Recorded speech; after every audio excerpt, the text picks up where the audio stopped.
إن الحمد لله نحمده ونستعينه ونستغفره ونعوذ بالله من شرور أنفسنا وسيئات أعمالنا من يهده الله فلا مضل له ومن يضلله فلا هادي له أشهد أن لا إله إلا الله وحده لا شريك له وأشهد أن محمدا عبده ورسوله قال الله تعالى يا أيها الذين آمنوا اتقوا الله حق تقاته ولا تموتن إلا وأنتم مسلمون اللهم صل وسلم وزد وبارك على نبينا محمد وعلى آله وأصحابه أجمعين. Kaum muslimin dan muslimah, para jamaah yang dirahmati oleh Allah Subhanahu wa taala. Alhamdulillah, malam hari ini kita kembali diberi kesempatan oleh Allah Subhanahu wa taala untuk bersama-sama berusaha mengkaji dan mendalami ayat-ayat Al-Qur'an dan hadis-hadis Rasulullah sallallahu alaihi wasallam. Semoga usaha kita ini tercatat sebagai amal saleh yang diterima oleh Allah Subhanahu wa taala. Dan semoga pula usaha kita ini membuahkan ilmu yang bermanfaat untuk diri kita masing-masing, untuk keluarga yang kita cintai, dan untuk umat Islam pada umumnya. Para jamaah yang dirahmati oleh Allah, malam hari ini insyaallah kita akan mulai mengkaji tafsir juz amma atau tafsir juz 30, yang mana kita membaca sebuah buku karya tulis Al-Ustaz Ad-Doktor Firanda Andirja hafizahullahu ta'ala. Alhamdulillah kita sudah mendapatkan bukunya meskipun belum semuanya, nggih. Alhamdulillah kita sudah memiliki bukunya dan ternyata bukunya tebal sekali begitu, nggih, Masya Allah. Maka nanti insya Allah kita baca secara umum apa yang disampaikan oleh beliau dalam tafsir juz amma ini, agar kita bisa menyelesaikannya insyaallah dan banyak manfaat yang kita dapatkan. Dan nanti insyaallah kita mulai membacanya dari surat An-Nas, nggih. Insyaallah nanti mulai kita baca tafsir surat An-Nas, terus kita naik ke atas Al-Falaq, Al-Ikhlas dan seterusnya, agar lebih cepat kita bisa memahami apa yang kita pelajari bersama. Karena di antara tujuan kita membaca tafsir juz amma adalah untuk memahami surat-surat pendek yang sudah kita hafal, sehingga kita harapkan dengan kita memahami isi kandungan surat-surat tersebut, kita bisa lebih khusyuk ketika kita membaca surat-surat tersebut di dalam sholat kita. Itu di antara tujuan utama kita, mengkaji tafsir surat-surat pendek yang sudah kita hafal. Nanti jika kita paham isinya, semoga ketika kita membacanya dalam sholat-sholat kita, kita bisa lebih khusyuk. Kalau sholat kita lebih khusyuk, maka insya Allah pahalanya lebih besar di sisi Allah Subhanahu wa ta'ala. Allahumma amin. Nah, sebelum kita membaca tafsir surat An-Nas, tentunya kita membaca muqaddimahnya dulu, membaca pengantar buku ini yang ditulis oleh beliau. Karena memang begitu, nggih. Jadi para jamaah yang dirahmati oleh Allah, kita mau membaca buku apa saja, itu sebelum membaca isinya, kita sangat dianjurkan untuk membaca muqaddimah buku yang akan kita baca tersebut. Karena di muqaddimah penulis itu menerangkan tujuan penulisan buku tersebut, apa tujuannya ditulis buku ini, kemudian bagaimana metode beliau menjelaskan tafsir juz amma, apakah beliau menggunakan tafsir bil ma'thur, maksudnya tafsir yang maknanya itu berdasarkan riwayat-riwayat bersambung sampai Rasulullah sallallahu alaihi wasallam, ataukah tafsir bil ra'i, tafsir menggunakan nalar berdasarkan kaidah-kaidah yang diketahui. Kemudian nanti di muqaddimah biasanya penulis akan menyebutkan juga urgensi dan manfaat yang akan kita dapatkan ketika membaca buku ini. Di sini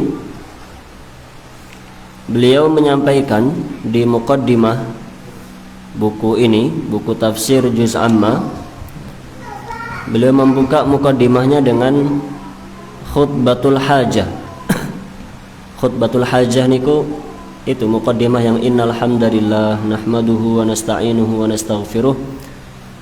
Itu namanya khutbatul hajah. Khutbah hajah. Hajah itu keperluan. Khutbah yang dibaca sebelum kita menyampaikan keperluan kita. Tapi bunyinya tidak harus seperti ini. Khutbatul hajah itu tidak harus seperti ini. Kita bisa dengan khutbah hajah yang singkat yang biasa kita baca. Alhamdulillahirabbil alamin wassalatu wassalamu ala asyrafil anbiya'i wal mursalin nabiyina Muhammadin wa ala alihi wa sahbihi ajmain. Itu juga namanya khutbatul hajah. Atau kalau mau lebih singkat lagi, gampang saja, bismillah wassalatu wassalamu ala rasulillah. Sudah, itu juga namanya khutbatul hajah.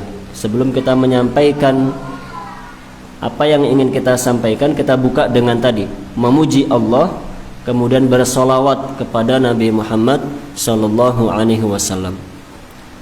Namanya khutbatul hajah. Hanya saja kenapa kok sering digunakan khutbatul hajah yang ada di buku ini? Kenapa kok seringnya pakai innal hamdalillah nahmaduhu wa nasta'inuhu, baik dalam khutbah Jumat, khutbah Id, kemudian dalam buku-buku, juga dalam khutbah nikah misalnya. Kenapa kok seringnya dipakai yang ini? Karena itu yang sering dipakai oleh Rasulullah sallallahu alaihi wasallam. Jadi kalau kita khutbah hajahnya membaca yang ini, pahalanya banyak. Pertama, kita memuji Allah, itu dapat pahala tentunya. Kedua, kita bersolawat kepada Rasulullah sallallahu alaihi wasallam, itu dapat pahala lagi. Yang ketiga, kita membaca khutbatul hajah yang biasa dibaca oleh Rasulullah sallallahu alaihi wasallam. Berarti kita mengamalkan sunnahnya beliau, dapat pahala lagi. Itulah mengapa yang sering dipakai adalah khutbatul hajah yang seperti ini. Kemudian setelah menyampaikan khutbatul hajah, beliau mengatakan, di sini penulis mengatakan, ilmu tafsir merupakan ilmu yang sangat penting. Melalui ilmu tafsir kita mempelajari makna dan kandungan dari firman Allah Subhanahu wa taala. Al-Qur'an adalah mukjizat yang diturunkan Allah Subhanahu wa taala kepada Nabi Muhammad sallallahu alaihi wasallam. Al-Qur'an yang merupakan kitabul huda, yaitu kitab yang membawa kepada petunjuk. Barang siapa yang ingin mencari petunjuk dari Al-Qur'an, dia akan meraihnya. Al-Qur'an diturunkan bukan hanya untuk dibaca, melainkan yang lebih utama adalah untuk diamalkan. Seseorang tidak akan dapat mengamalkan Al-Qur'an dengan baik kecuali ia memahami makna dan tafsir dari ayat-ayat yang terkandung di dalamnya. Jadi Al-Qur'an diturunkan untuk diamalkan, Bagaimana biar bisa mengamalkan Al-Quran? Ya harus paham isi kandungan Al-Quran. Bagaimana biar paham isi kandungan Al-Quran? Ya berarti harus belajar tafsir. Harus begitu. Kita tidak boleh baca ayat, baca terjemahannya, kemudian disimpulkan sendiri hukum-hukumnya. Tidak bisa begitu, karena kemampuan kita sangat terbatas. Kita harus membaca buku-buku tafsir yang telah ditulis oleh para ulama. Kemudian beliau menyebutkan, Al-Fudail bin Iyad rahimahullah pernah berkata, innama unzilal Qur'an liyu'mala bihi fattakhadhan nas qira'atahu amalan. Yang artinya, Al-Quran diturunkan oleh Allah untuk diamalkan, tetapi orang-orang menjadikan bacaannya sebagai amalan.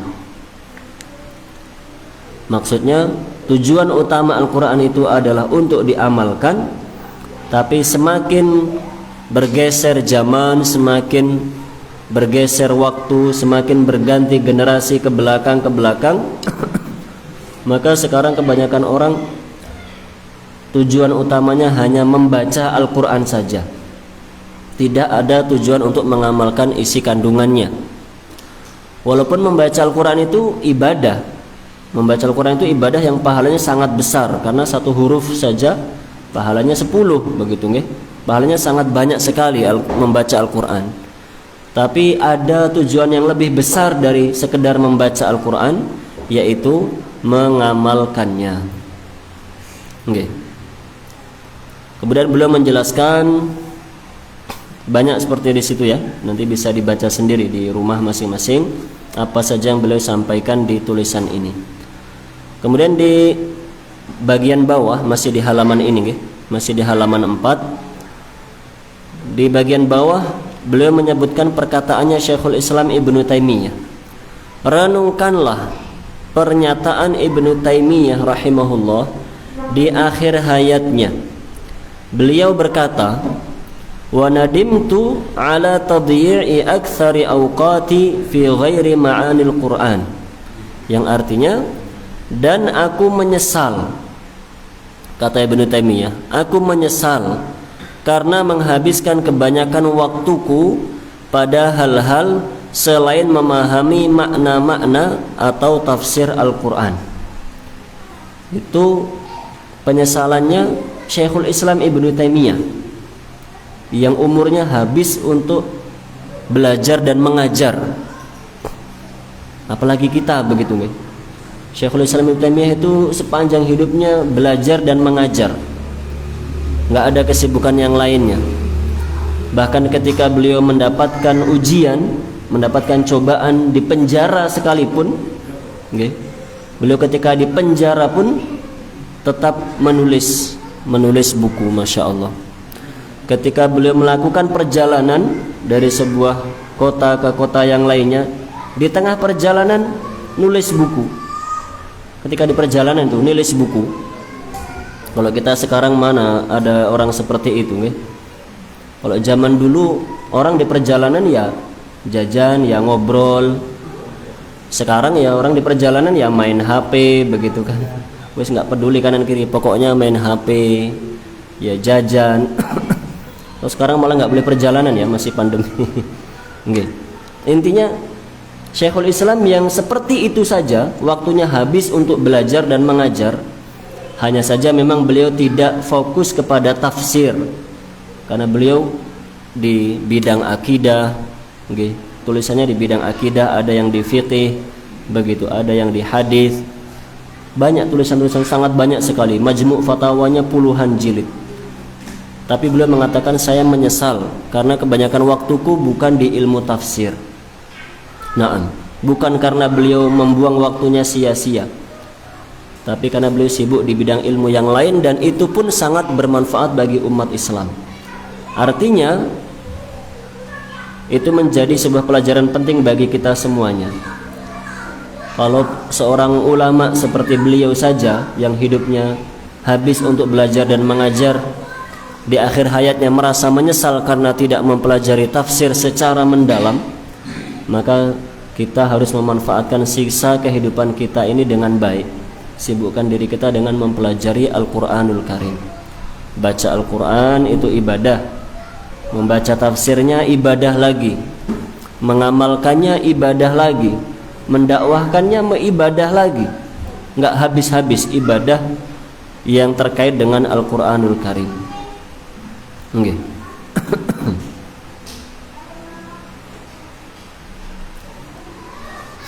Kemudian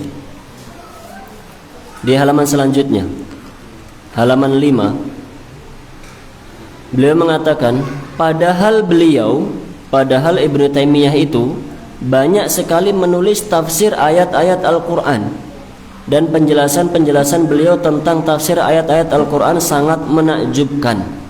Namun kebanyakan tulisan beliau memang berisi tentang akidah dan fikih, seperti tadi kita sampaikan.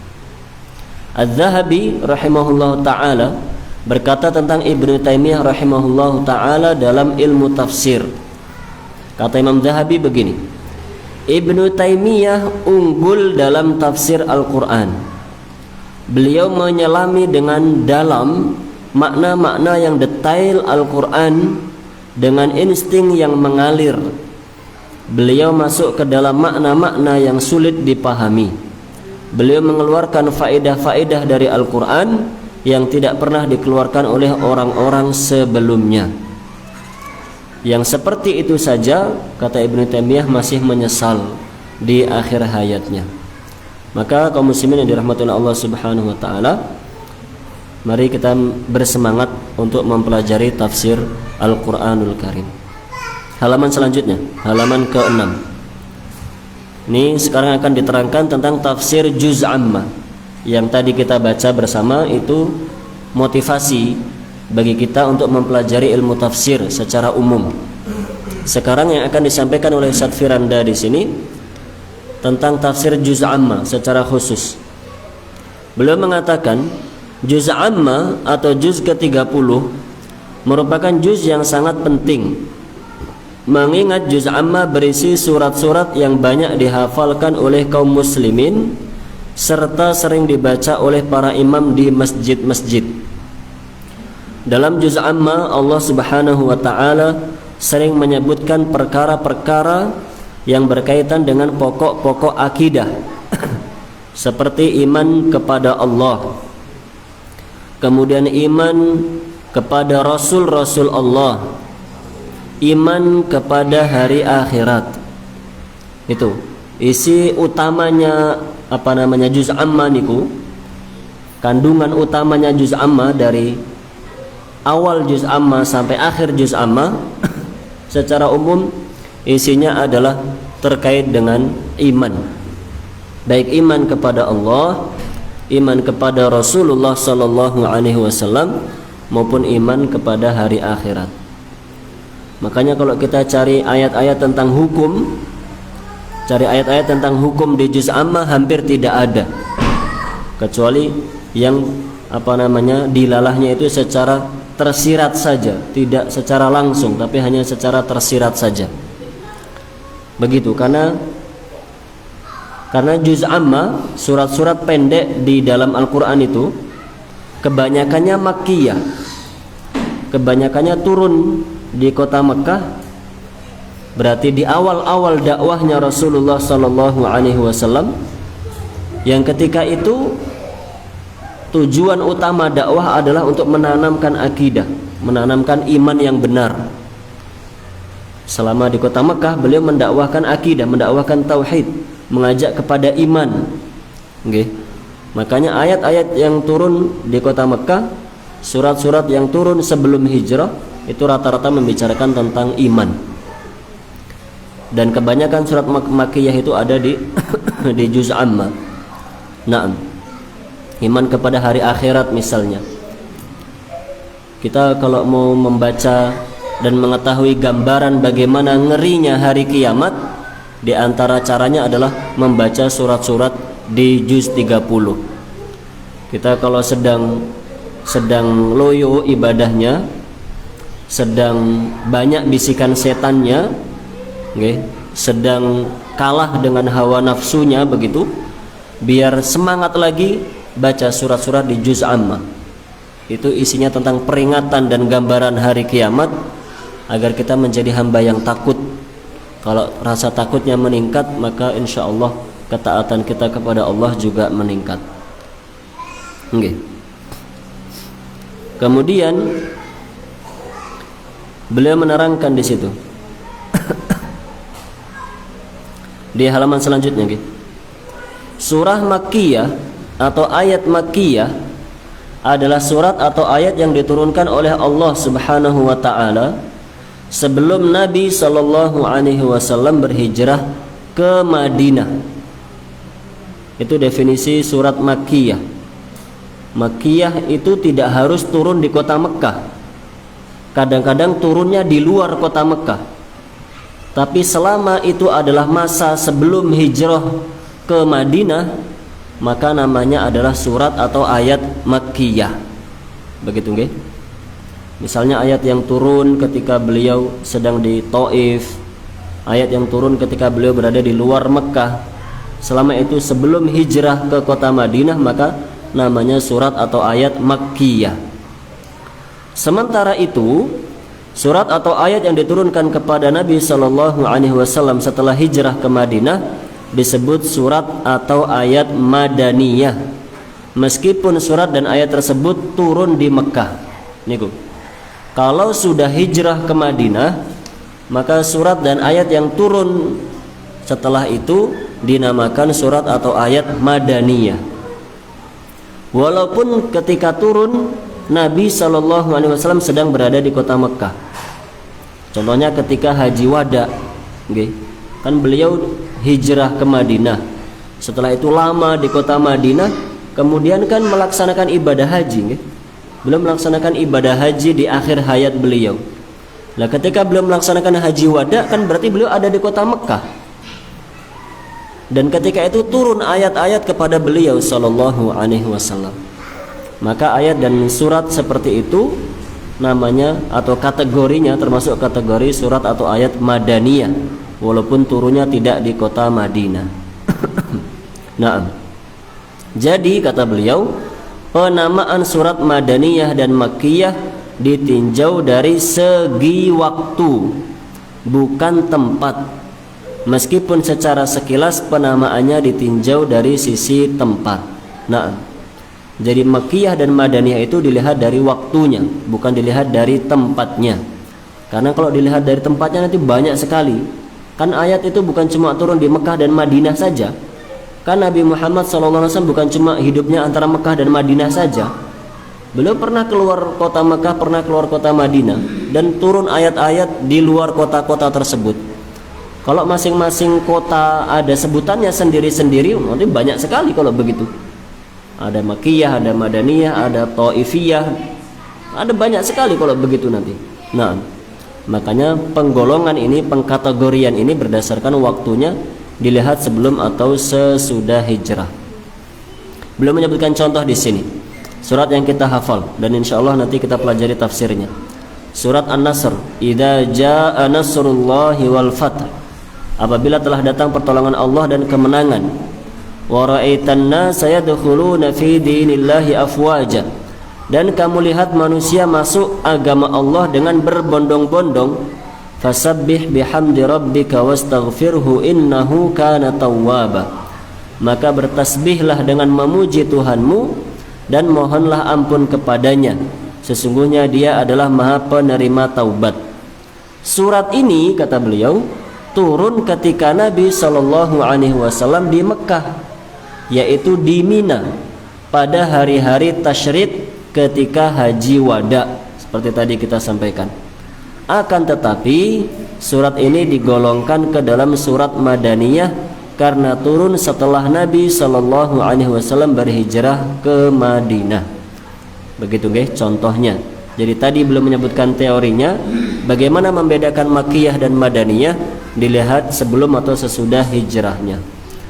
Kemudian beliau menyebutkan contoh di sini agar kita bisa lebih memahami dengan baik. Nah,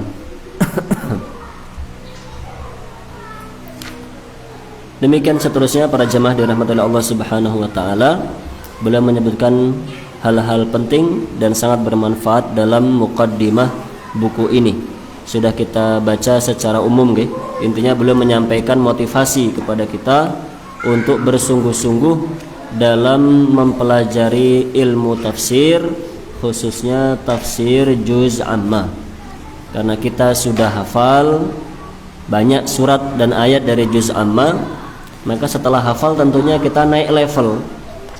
Kan levelnya jangan hafal tok begitu nih. Setelah hafal naik level. Hafal kemudian paham. Nanti setelah paham bisa mengamalkan begitu nggih. Setelah bisa mengamalkan bisa mengajarkan kepada orang lain. Kan begitu. Kalau dari sisi ilmu pendidikan kan juga begitu nggih. Dari segi kacamata ilmu pendidikan juga begitu. Kan anak belajar itu, anak didik, anak belajar itu level pertama yang penting hafal dulu begitu. Makanya anak kecil SD, TK, playgroup kayak gitu diajarin apa saja yang penting hafal dulu, diajarkan doa-doa misalnya. Doa mau tidur, doa setelah tidur, doa bangun tidur, doa mau makan, doa setelah makan, doa masuk kamar mandi, doa keluar kamar mandi. Yang penting mereka hafal dulu, walaupun nggak tahu artinya. Kan begitu. Dari kacamata pendidikan begitu. Yang penting hafal dulu. Nanti setelah dewasa diajarkan doa yang kamu hafal itu artinya begini. Begitu kan? Lah kita juga begitu. Kita sudah hafal banyak surat juz amma, maka kita berusaha dan semoga kita diberi kemudahan oleh Allah Subhanahu wa taala, yaitu ingin naik levelnya, memahami surat-surat yang sudah kita hafal. Naam. Langsung kita masuk tafsir surat An-Nas. Tafsir surat An-Nas.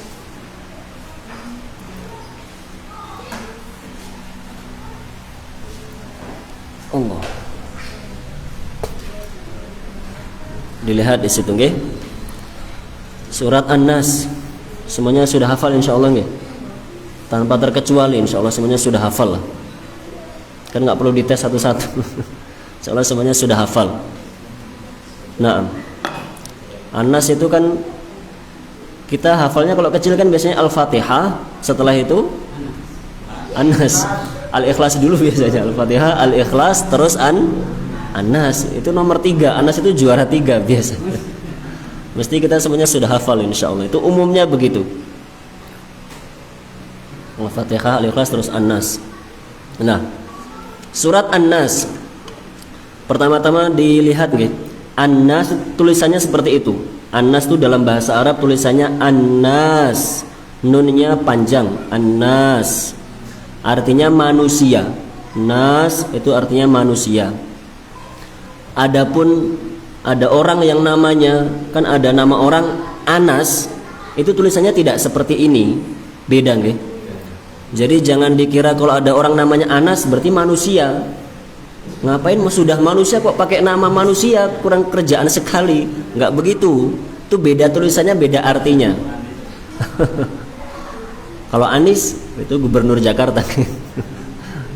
An-Nas yang artinya manusia tulisannya seperti itu. An-Nas, nunnya panjang.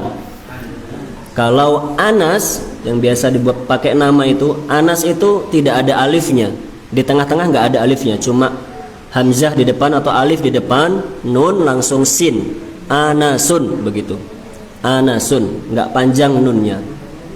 Itu artinya kalem. Anas itu artinya kalem, lembut, santun. Itu bagus artinya, masya Allah. Ada yang namanya Anas? Sini. Oh, Anis adanya. Sama, Anas sama Anis artinya sama. Masya Allah. Alhamdulillah.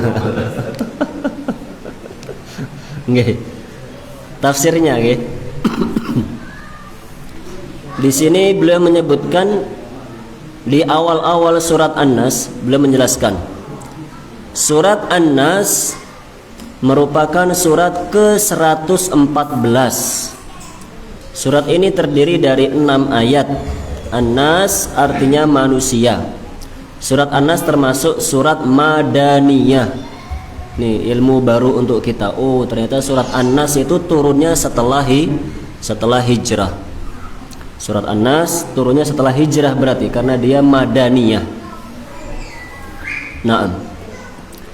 Ayat pertama Allah Subhanahu wa taala berfirman, "Qul a'udzu birabbin nas." Qul a'udzu birabbin nas. Kalau yang membaca nanti ketika sholat ba-nya itu ada tasydidnya nggih. Qul a'udzu birabbin nas begitu.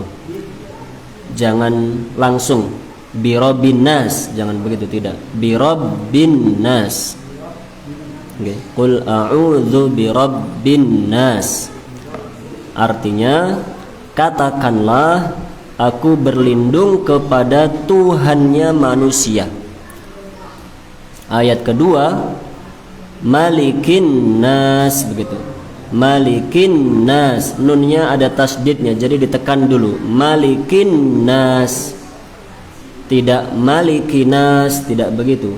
Nunnya ada tasdidnya. Malikin nas, artinya raja manusia. Bedakan Malik yang di sini dengan Malik yang dalam surat Al-Fatihah. Al-Fatihah kan ada Maliki Yaumiddin. Kita bacanya yang pakai riwayat yang panjang kalau Al-Fatihahnya Maliki Yaumiddin. Kalau yang di sini mimnya pendek, Malikin Nas. Artinya sama saja, Maliki yang di Al-Fatihah dengan yang Malik yang di sini artinya sama. Tapi karena kita bacaannya pakai riwayat Hafiz dari kecil, ya sudah ngikut saja. Walaupun dalam riwayat yang lainnya bisa beda-beda panjang pendeknya. Oke. Malikin nas, rajanya manusia. Ilahin nas, sembahan manusia. Itu 3 ayat.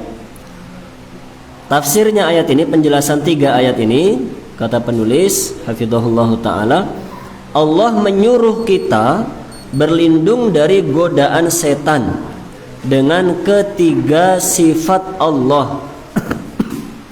Kita diperintahkan berlindung dari setan, dan ketika kita minta perlindungan ini, kita bertawassul.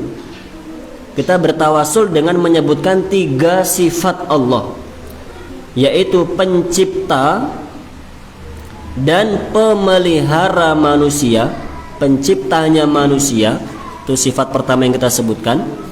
Yang kedua, rajanya manusia. Dan yang ketiga, sesembahannya manusia. Itu 3 sifatnya Allah Subhanahu wa ta'ala sekaligus sebagai namanya Allah Subhanahu wa ta'ala. Jadi ini contoh nggih. Contoh di mana ketika kita berdoa kepada Allah itu, salah satu caranya biar doa kita diijabahi, kita bertawassul. Tawassulnya menggunakan nama-namanya Allah, pakai Asmaul Husna, begitu nggih. Pakai Asmaul Husna. Ini Allah memberi contoh di sini. Ketika kita diperintahkan untuk minta perlindungan dari setan, doa itu kita panjatkan dengan disertai tawassul. Tawassulnya dengan Asmaul Husna dan dengan sifat-sifatnya Allah Subhanahu wa taala. Nanti dalam doa kita semuanya begitu. Kalau minta rezeki, sebutkan sifatnya Allah. Nggih. Sebutkan namanya Allah, ya Razzaq. Atau kalau enggak hafal namanya, sebutkan sifatnya saja. Wahai Tuhan yang maha memberi rezeki, saya mohon rezeki, begitu. Kalau minta ampunan, wahai Tuhan yang maha mengampuni dosa-dosa, ampuni dosa-dosaku, begitu seterusnya. Kemudian ayat yang keempat, min syarril waswasil khannas. Itu juga dilihat ayatnya, ra-nya ada tasdidnya. Min syarri, jadi harus ditekan. Syarril waswasil khannas, begitu. Nunnya juga bertasdid. Artinya dari kejahatan bisikan setan yang bersembunyi. Berlindung dari kejahatan bisikan setan yang bersembunyi. Penjelasan ayat seperti yang telah dijelaskan pada tafsir surat Al-Falaq tentang sumpah iblis yang ingin menyesatkan seluruh manusia. Al-Khannas secara bahasa artinya ar-rajja, yang selalu kembali. yaitu setan bersembunyi dan menjauh dari manusia ketika dia mengingat Allah. Namun setan akan kembali lagi untuk menggoda manusia tatkala dia sedang lalai. Itu artinya kita berlindung kepada Allah dari godaan setan yang tidak pernah bosan-bosan untuk menggoda dan menjerumuskan kita. Nggih.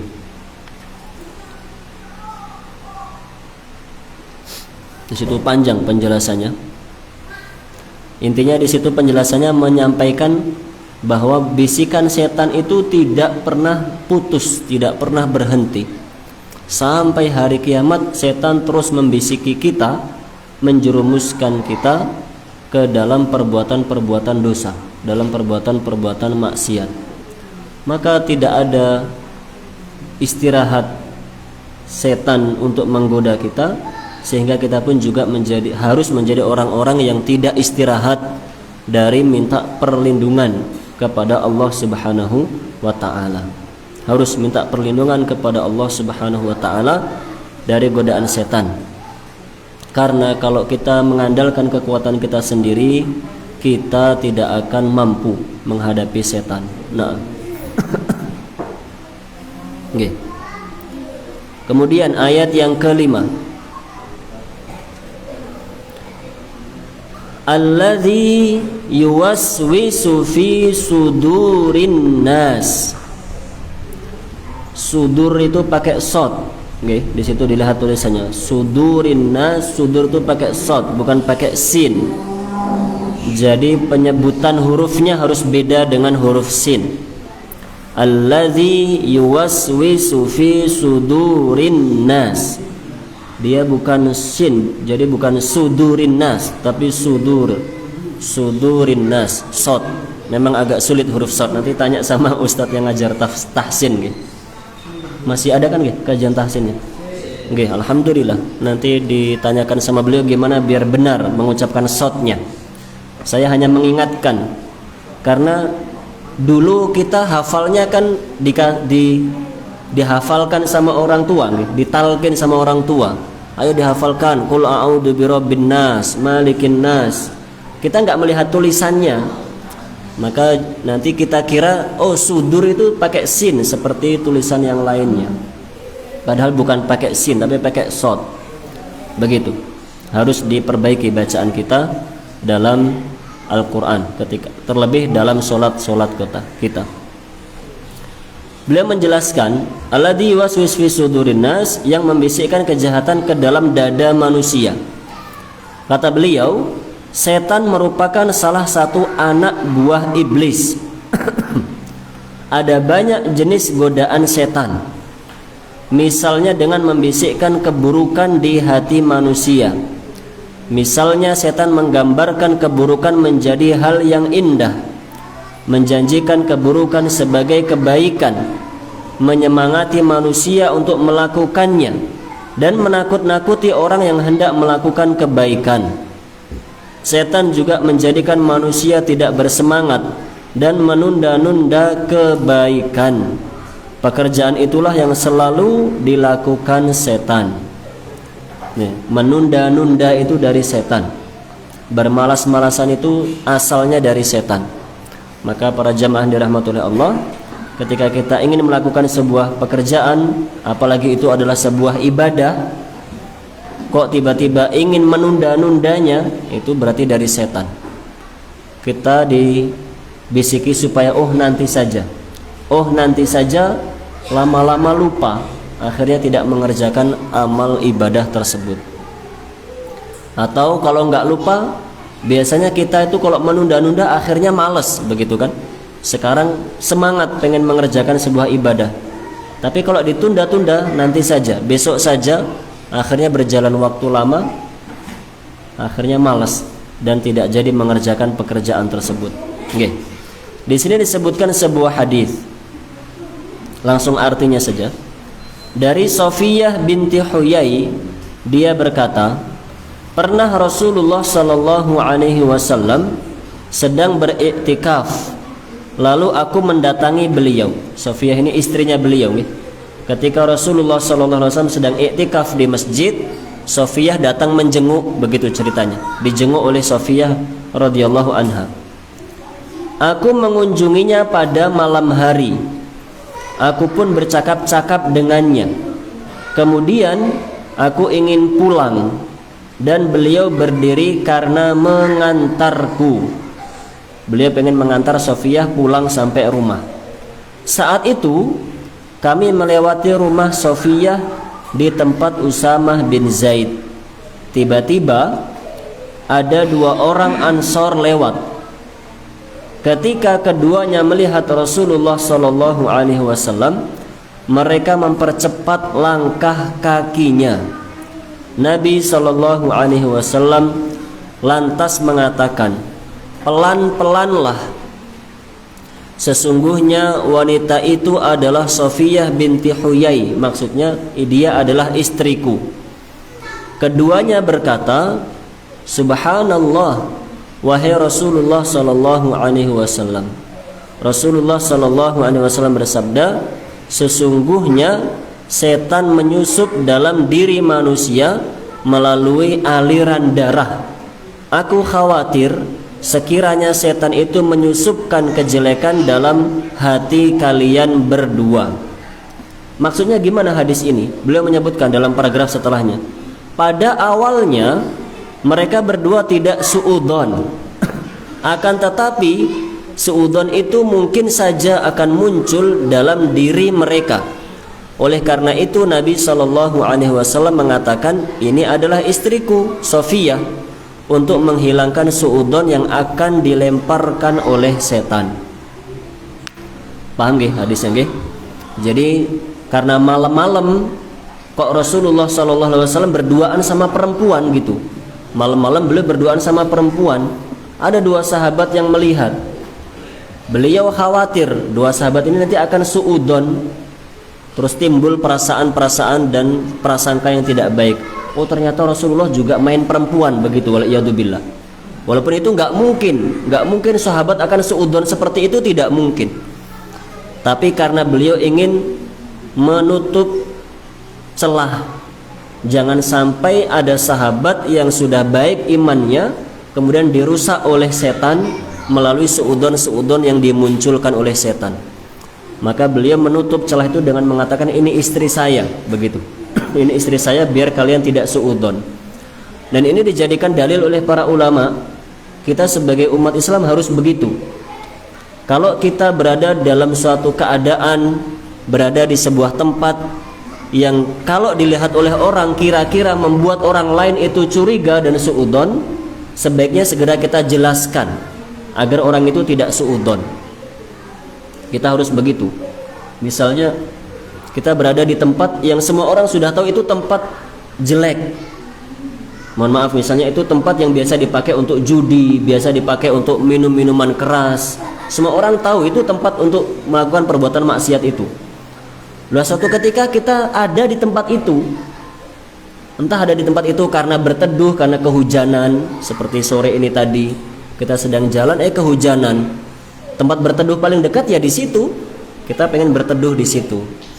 Ternyata pas kita berteduh ada teman kita lewat. Kita melihat, oh dia lewat dan langsung pergi begitu saja misalnya. Maka sebaiknya kita harus segera menemui orang itu, cari orang itu. Atau kalau bisa zaman sekarang kan sudah gampang, telepon, chatting lewat WA misalnya. Jelaskan, saya tadi ada di tempat itu karena berteduh, karena sedang hujan deras, saya nggak bawa jas hujan misalnya. Untuk apa kita menerangkan seperti itu?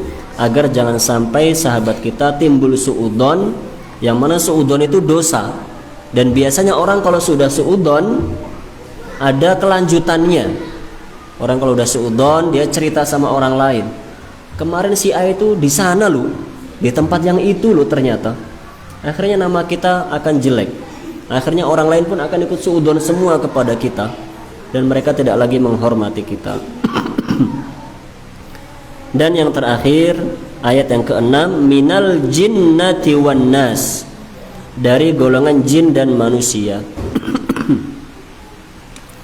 Penjelasan ayat, ada 2 tafsiran ulama tentang yang dimaksud dengan jin dan manusia pada ayat ini.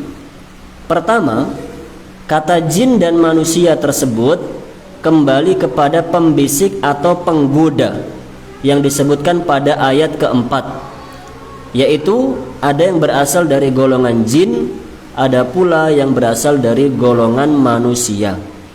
Itu penafsiran yang pertama, bahwa yang membisikkan keburukan ke dalam hati kita itu bisa dari golongan jin. Jin membisikkan keburukan kepada kita, tapi juga seringkali itu bisikan datang dari manusia yang buruk, yang jahat, teman yang tidak soleh, kenalan yang tidak soleh, mengajak kepada perbuatan-perbuatan dosa. Itu namanya setan manusia. Dia setan tapi wujudnya manusia. Dia dinamakan setan karena dia mengajak kepada keburukan. Begitu. Itu makna yang pertama, penafsiran yang pertama. Kemudian kita lompati, disebutkan hadis di situ, disebutkan ayat, kita lompati, setelahnya belum menyebutkan. Tafsiran kedua adalah kata jin dan manusia tersebut kembali kepada yang dibisikkan atau yang digoda, objek godaannya, seperti yang disebutkan pada ayat kelima, sebutkan dalam ayat yang kelima. Namun ayat kelima hanya menyebutkan manusia yang digoda. Hal ini karena kebanyakan yang digoda adalah manusia. Artinya penafsiran kedua ini sebaliknya. Penafsiran kedua mengatakan minal jinnati wan nas, dari golongan jin dan manusia itu adalah menerangkan objek godaannya. Jadi bisikan-bisikan keburukan itu bisa ditujukan kepada manusia, bisa juga ditujukan kepada jin. Jin yang soleh maksudnya.